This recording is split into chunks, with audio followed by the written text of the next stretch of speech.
semuanya masih berbisa seperti ular kobra. Oke. Lebih baik DPD daripada DPO ya, jadi kita kemana-mana repot. Kalau DPD kan lebih enak. Sebagai salah satu yang ada dalam daftar DPD Dapil Jawa Barat. Dan sejauh ini dari hasil real count KPU, ini masih mengungguli nama-nama lainnya atau berada di paling atas. Bagaimana responsnya? Langsung saja kita tanya dengan yang paling uhuy di sini. Saya mau mengucapkan selamat. Ini sudah waktu yang tepat untuk mengucapkan selamat. Belum tepat ya, karena udah 10 lewat, mungkin nanti 11 lewat, 11 pas ya. Oke. Nggak, penghitungan belum selesai. Oke. Semua masih bisa berkurang, semua masih bisa bertambah, semua masih, ya semuanya masih berbisa seperti ular kobra. Oke. Tapi pertanyaannya Bang Komeng, kenapa sih DPD dibandingkan, kan kalau rekan-rekan yang lain biasanya pekerja seni lain ini DPR, DPRD begitu. Lebih baik DPD daripada DPO ya, jadi kita kemana-mana repot. Kalau DPD kan lebih enak. Apa ya, saya belum mengerti tentang soal partai, saya belum mengerti tentang ya yang berhubungan dengan itu, makanya lebih baik mungkin dengan pemikiran sendiri lebih bebas atau lebih bagaimana saya ke DPD. Tidak menutup kemungkinan ya, saya juga nggak tahu. Waktu itu pun saya bilang saya nggak akan terjun ke dunia politik, akhirnya terjun. Tidak menutup kemungkinan saya juga masuk ke partai, saya nggak tahu. Oke. Tapi tadi, apa yang kemudian membuat seorang Komeng memutuskan untuk terjun ke dunia politik? Kurang takutnya sakit. Nah itu dia, apalagi terjun payung, payungnya dipakai kondangan. Ya itu dia, tadi waktu awal memang saya tidak terlalu ini, tapi cuman saya hanya ingin membela Hari Komedi. Tapi terlalu sulit, tidak masuk. Apakah saya kalau masuk di dalam saya bisa? Apa itu maksudnya Hari Komedi? Boleh dielaborasi Bang? Semua hari di bidang seni ada. Hari film, hari musik, hari komedi ini belum ada. Mbak belum pernah dengar kan? Nah, waktu itu kami pernah dengan teman-teman di Persatuan Seniman Komedi. Kebetulan saya dulu pernah menjadi ketua tapi di Jabar. Di Jabar ya. Nah itu saya mengajukan itu Hari Komedi, tapi belum ada sampai sekarang. Sudah beberapa kali ganti ketua umum, belum ada kabarnya. Nah, apakah saya bisa mungkin membantu banget kalau saya ada di dalam? Mungkin ya, saya juga belum tahu. Sebenarnya gara-gara cuma itu gitu. Oke. Tanggal berapa biasanya kalau ingin merayakan Hari Komedi itu, Bang? 27 September hari lahirnya Bing Slamet.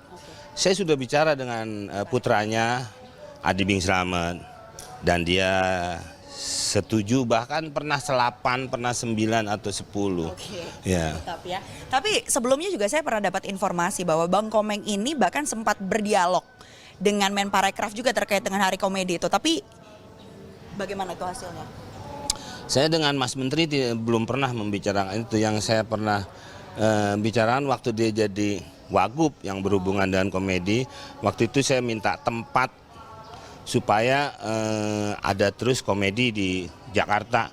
Waktu itu sempat dikasih dari awal sebulan sekali. Sempat dikasih waktu Mas Menteri jadi Wagub ya Pak Sandi. Kalau kemarin saya bicara lagi itu masalah soal kuliner luar yang begitu derasnya di negeri kita. Sedangkan makanan kita rendang aja nomor 1 di dunia. Tapi tidak begitu deras di negara luar. Cuman itu aja sih. Termasuk curhatan soal anaknya ini ya, Mas Gaga Aldi yang katanya sempat di luar negeri tinggal dan harga kuliner ini cukup tinggi uliran Indonesia. Boleh dielaborasi terkait cerita itu, Mas? Karena itu jadi salah satu motivasi ya? Ya, itu juga kalau kita keluar. Saya juga pernah makan gaduh waktu dia sekolah di Kanada itu. Ayam geprek tuh katanya 500.000. Saya bilang, lu kok minta duit mulu cuma mau makan ayam aja? Enggak, ini satunya 500.000 belum pakai nasi, belum apa gitu. Saya juga merasakan kalau keluar coba deh gado-gado itu di luar bisa 2,5 juta lah apalah gitu kan. Nah, tapi kalau makanan luar di kita kayaknya bisa kita makan bareng-bareng sama keluarga gitu kan. Dari mulai yang Italia, yang Jepang, yang Korea gitu. Tapi kenapa untuk kitanya sendiri sulit? Kata Mas Menteri sih belum ada kerjasama antar kementerian. Makanya bumbu-bumbu masuk tuh untuk ke negara sananya agak kena pajak mahal gitu sih. Bang Komeng, tapi memang selama ini kalau sebagai pekerja seni, sebagai pelawak, komedian, hal-hal seperti itu sulit untuk dilakukan ya sampai akhirnya memutuskan untuk ikut terlibat menjadi anggota DPD. Ya, itu aja tanggal aja kemarin kayaknya susah amat nih gitu, makanya saya coba masuk ke dalam. Mungkin kalau udah di dalam nih teman-teman yang di dalam juga bantuin si Komeng karena orang dalam gitu kan. Jadi kayaknya sekarang ini butuh orang dalam, makanya saya jadi orang dalam. Tapi Bang Komeng, kita tahu bahwa dengan terjunnya pekerja seni, artis, komedian, ini juga ada stigma-stigma bahwa hanya mendongkrak popularitasnya. Nah, bagaimana Bang Komeng memutus stigma itu dan memastikan nanti bisa benar-benar tadi menyampaikan aspirasinya? Kalau saya sama teman-teman saya tanya yang pernah di DPR ya, kenapa sih lo gitu, nggak bisa memperjuangkan gue gini-gini. Ya dia itu harus keputusannya ada di partai. Kadang-kadang dia tidak bisa menentukan sendiri apa yang kita minta katanya ya. Makanya saya coba lewat DPD yang tanpa ada partai. Tapi apakah mampu kalau sendirian begini gitu? Atau dengan teman-teman lain yang tidak punya partai? Nah itu dia saya belum tahu. Nah, bicara soal partai nih Bang Komeng, sebelumnya apakah sudah ada partai-partai yang sempat merapat? Walaupun kalau kita tahu DPD ini jalurnya independen. Ya pernah sih ada lah, banyak, beberapa partai banyak. Pernah dan waktu itu juga memang saya sampai sekarang sih belum ada niatan ke situ, belum ada. Kalau nawarin ya ada lah, walaupun nggak asin ya, tapi ditawarin ada. Beda. Kenapa? Mas? Beda bukan begitu, beda. Mau ditawarin katanya. Belum ada yang ditawarin, jadi bocoran dari anaknya belum ada nih? Enggak, tadi maksudnya asin, bukan itu katanya ditawarin. Oke, Bang Komeng, ini ya kita mau tanya juga soal bagaimana kemudian visinya Bang Komeng. Ini menyatakan bahwa Indonesia yang lebih uhuy, Indonesia yang lebih apa, komedi, sukacita begitu. Apa yang kemudian menjadi alasan utamanya, visinya? Enggak, sebenarnya saya cuma bilang kita lebih berbahagia aja. Kalau kita bahagia, gembira itu kan trigger untuk mencapai kesejahteraan. Biasanya kalau orang yang pikirannya enak, enjoy, kerjanya juga jadi keras gitu. Maksudnya bagus, hasilnya juga akan bagus. Sebenarnya tujuannya ke situ. Banyak orang stres kerja, tambah stres gitu. Ya mungkin dengan itu, kalau saya hidupkan semua, jangan seluruh Indonesia dulu ya, di Jawa Barat aja dulu. Sebenarnya gedung kesenian tuh punya di setiap kabupaten kota sampai provinsi. Itu dikasih aja hiburan masyarakatnya gratis seminggu sekali. Kayaknya lebih enak tuh. Kemarin kampanye aja kan sampai ada dari partai lain ikut karena dia memang haus hiburan gitu.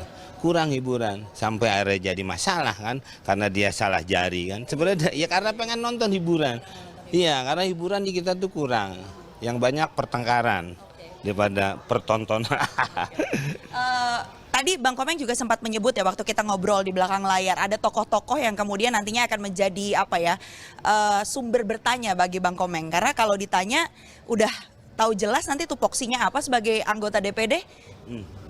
Ya, saya nanya sama Oni, walaupun dia sekarang ke partai ya. Tadinya kan dia sudah 2 kali di DPD. Saya bertanya sama ketua DPD Pak Lanyala, saya banyak ngobrol aja sama yang lain-lain yang sudah. Waktu saya acara Paski pelantikan di Kalimantan Timur, saya ketemu juga pas orang. Oh Bapak kalau nggak salah DPD nih, saya ngobrol juga. Saya sama siapa aja ngobrol. Kadang-kadang kalau nggak ada orang saya ngobrol sendiri, ya itu aja. Mudah-mudahan cepat sembuh penyakit saya. Bang Komeng, ini ada anaknya di sebelah, ada Gaga Aldi yang merupakan anak dari Bang Komeng. Tanggapannya seperti apa sih ketika kemudian tahu foto ayahnya trending? Nama ayahnya trending, bahkan sampai saat ini hingga hari Jumat 16 Februari 2024 berada di urutan pertama untuk DPD Jawa Barat. Ya alhamdulillah aja sih. Sebenarnya kalau mau perasaan apa sih nggak kenapa-napa ya. Soalnya masih jadi ayah saya juga kan sampai sekarang. Harapannya apa? Harapannya semoga tetap sehat-sehat aja lah. Soalnya kan jadi anggota dewan juga bakal banyak kegiatan kan ya. Semoga makin sehat aja. Dan Hubungannya sejauh ini seperti apa dan kedepannya akan seperti apa? wah kemarin yang pas habis pencoblosan tuh, yang pas apa namanya kan keluar tuh bisa dilihat tuh di situsnya. Langsung dicek. Iya, Babe habis bangun tidur kayaknya senyum-senyum aja gitu. Nggak tahu kenapa nih biasanya nih. Kenapa senyum-senyumnya? Nggak ada, cuman dia aja berdua sama kakaknya bercanda. Orang kalau setiap hari itu kan kalau bangun tidur ditanya apakah Anda bahagia hari ini, itu sebenarnya kan gitu. Baiklah, terakhir ini sampaikan kepada ini mungkin pemilihnya Alfian Syah Komeng. Terima kasih semuanya buat warga Jawa Barat yang menyoblos maupun yang tidak. Pokoknya terima kasih banyak. Saya sudah paling nggak saya senang sudah pertama saja saya sudah dilibatkan menjadi calon legislatif. Jadi calon aja itu sudah terima kasih kepada para warga Jawa Barat. Ya, keputusan untuk menang tidaknya belum ada karena memang KPU belum memutuskan. Oke, sekali lagi terima kasih buat semua warga Jawa Barat. Baik, terima kasih banyak Bang Komeng Siap. atas waktunya bersama kami Ya. menuju Indonesia yang lebih. Maju Indonesia Emas. Oh, kirain lebih uhuy nggak? Sekali dong terakhir. 1, 2, 3. Uhuy. Terima kasih banyak.